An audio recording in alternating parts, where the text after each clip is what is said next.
Hello friends, welcome back to my YouTube channel. कैसे हैं आप सब? आई होप कि आप लोग अच्छे होंगे और साथ ही साथ अपना अपना पढ़ाई भी अच्छे तरीके से कर रहे होंगे। तो दोस्तों आज मेरा एबीएस में सेट नंबर 7 है और ये जुलाई 2015 का है। और दोस्तों मैंने सेट 7 में से कल 15 पीवाईक्यू क्वेश्चन डाल दिया हूँ। यदि आप लोग वो नहीं देखे हैं तो ज़रूर देख लीजिएगा। जो कि ये क्वेश्चन कुछ था जो कि मैंने कल ये इस पीवाईक्यू में अगले वीडियो में मैंने डाल दिया हूँ। और आज का जो नया वीडियो है उसमें इससे आगे का पीवाईक्यू क्वेश्चन यहाँ से शुरू करेंगे। तो दोस्तों उससे पहले इस वीडियो का लाइक टारगेट जो है बस 10 लाइक है, तो आप लोग प्लीज़ वीडियो को लाइक और चैनल को सब्सक्राइब जरूर करिएगा। और आप लोगों को वीडियो कैसा लगता है आप लोग कमेंट करके ज़रूर बताइएगा। तो दोस्तों आज का पहला प्रश्न है, निम्नलिखित में से हमारे देश के किस राज्य के अधिकतर लोग नारियल के तेल में पकी हुई समुद्री मछली खाना पसंद करते हैं? तो नारियल के तेल में जो है समुद्र मछली कौन कहाँ का लोग खाता है? तो वो गोवा के लोग खाते हैं। तो इसका सही ऑप्शन नंबर बी हो जाएगा। उसके बाद दोस्तों अगला प्रश्न है, निम्नलिखित में से वह कौन सा जानवर है जिसके अगर दांत बढ़ते रहते हुए दांत को बहुत अधिक लंबा ना होने देने के लिए वस्तुओं को काटते रहते हैं? तो वह मतलब वस्तुओं को काटते रहते हुए तो काटते चूहा यानी कि गिलहरी गिलहरी जो है वह जो है कोनो मतलब सामान जो रहता है उसको जो काटते रहता है जिससे उसका जो है दांत आगे नहीं बढ़ पाता है। तो इसका सही ऑप्शन नंबर बी हो जाएगा, गिलहरी। और उसके बाद दोस्तों आज का तीसरा प्रश्न है, कोई किसान उर्वरकों और कीटनाशकों का अधिक उपयोग करके अपने खेत में बार बार धान की फसल उगा रहा है। ऐसे करने से उनके खेत की मृदा केवल, तो ये तो ऑप्शन गलत ही हो जाएगा। ऑप्शन दूसरा है, जुताई के लिए उपयुक्त बन जाएगी, ये उपयुक्त नहीं बन जाएगी। और तीसरा ऑप्शन है बंजर हो जाएगी। ये जो सही ऑप्शन हो जाएगा सी हो जाएगा, क्योंकि बार बार फसल उगा रहा है तो वह खेत, और ऐसा करने से जो उनकी मृदा जो है बिल्कुल ही बंजर हो जाएगा। तो इसका ऑप्शन नंबर जो है सी हो जाएगा। ये कुछ दोस्तों पैडागोजी का प्रश्न है, तो आप लोग ज़रूर वीडियो को लास्ट तक ज़रूर देखना। और पैडागोजी के लिए आप लोग पहले चारों ऑप्शन को पढ़ लीजिएगा, तब आपको पैडागोजी अच्छे से समझ में आने लगेगा।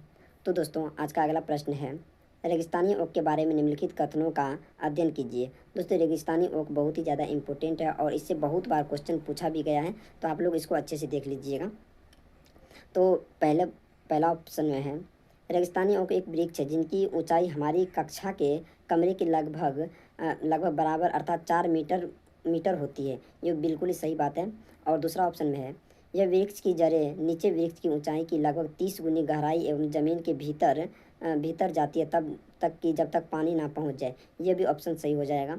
और तीसरा ऑप्शन है, इस वृक्ष के तने में जो पानी एकत्रित हो जाता है। तो ये भी ऑप्शन सही है। और ये अबू धाबी में पाती है, अबू धाबी में नहीं पाई जाती है, ये रेगिस्तानी इलाका में पाया जाता है। तो ये ऑप्शन नंबर 4 गलत हो जाएगा। इसका ऑप्शन 1, 2 और 3 जो है यानी कि ऑप्शन नंबर डी इसका बिल्कुल सही हो जाएगा। उसके बाद दोस्तों अगला प्रश्न है, ये तो दोस्तों सॉल्व करने से रिलेटेड है, तो इस क्वेश्चन को छोड़ देते हैं। और ये मैप से रिलेटेड है, तो इस दोनों क्वेश्चन को छोड़ देते हैं और उससे आगे करते हैं। नीचे दिए गए सभी जानवरों में निम्नलिखित में से कौन सी विशेषता पाई जाती है? पहला, क्वेश्चन में दिया हुआ छिपकली, गुरैया, कछुआ, सांप, इनमें से जो अंडे कौन कौन देते हैं? तो पहला ऑप्शन में, वे अंडे देते हैं, वे जहरीले होते हैं, वे भूमि एवं जल दोनों में रहते हैं, और वे शरीर सल्क से ढके होते हैं। दोस्तों छिपकली भी जो है अंडा देते हैं, और गुरैया भी अंडा देता है, और कछुआ भी अंडा देता है, और सांप भी अंडा देता है। तो इसका ऑप्शन नंबर ए सही हो जाता है कि वे सभी अंडे देते हैं।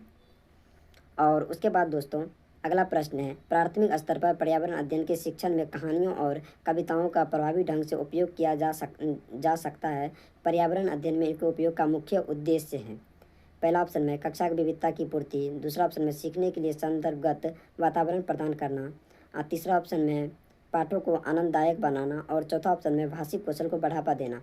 इनका जो मुख्य उद्देश्य हो जाएगा वो ऑप्शन नंबर बी हो जाएगा, सीखने के लिए संदर्भ वातावरण प्रदान करना। तो ऑप्शन नंबर बी सही हो जाएगा। उसके बाद दोस्तों आज का अगला प्रश्न है, एक प्राथमिक स्तर पर अध्यापिका जलाभाव के विषय पर अपना कक्षा 4 के बच्चों को प्रभावपूर्ण तरीके से किस प्रकार आंकेगी? तो इसका दोस्तों पहला ऑप्शन में है, बच्चों को जल संरक्षण पर नारे लिखने के लिए कहा। नारे लिखने के लिए तो बच्चों को नहीं कर सकते, तो ये ऑप्शन गलत हो जाएगा। और अगला ऑप्शन है, प्रयुक्त विषय पर एक लिखित परीक्षा का आयोजन करना। आप बच्चों के लिए लिखित परीक्षा का आयोजन नहीं करना है, तो ये ऑप्शन भी गलत हो जाएगा। और तीसरा ऑप्शन में है, यह पता करके कि उन्हें अपने दैनिक जीवन में जल की बचत कैसे प्रारंभ की है। तो ये ऑप्शन बिल्कुल ही सही हो जाएगा। और ये पोस्टर भी बनाना नहीं है, तो ऑप्शन नंबर सी इनका बिल्कुल सही आंसर हो जाएगा।